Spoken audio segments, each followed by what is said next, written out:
Hi to everyone and welcome back. We have all been through life and faced difficulties, uncertainties. We've been disappointed, hurt, situations that we have been through or experienced that have somehow scarred us in our hearts, our thinking. And these can have a detrimental effect on our walk with the Lord and in the life that we want to live today. Paul says in the book of Philippians chapter 3 verse 13, he says, "One thing I do, I forget the things which are behind, and I reach forward to the things that are in front." It's amazing that he highlights this aspect by saying, "One thing I do." It's not 3 steps or 10 steps. It's one thing I do. And you can feel his heart of determination. Because this man had been through much. He had been persecuted. He had been hurt many times, suffered many things.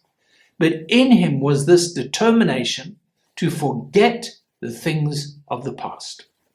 And in the Greek, that word forget literally means to neglect. It's as if you have, if I can give this illustration, a plant. And you put the seed in the ground and it grows. But somehow, unless you take care of it, it needs to be fertilized, it needs to be watered, it needs to be pruned, it needs to be looked after, it needs to be put in the best place so it can grow. That's if you want to take care of it and nurture it. But Paul is saying, don't do that to the bad things of the past. Don't nurture them.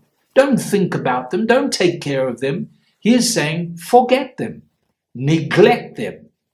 Put that seed aside. Don't give it water. Don't give it any good soil. Don't fertilize it. Don't take care of it. Don't give it any undue attention whatsoever. Treat it as if it doesn't exist. Neglect. So the things that I've been through in my past, things that have hurt and disappointed me through people and circumstances, that needs to be the attitude. I am going to neglect them.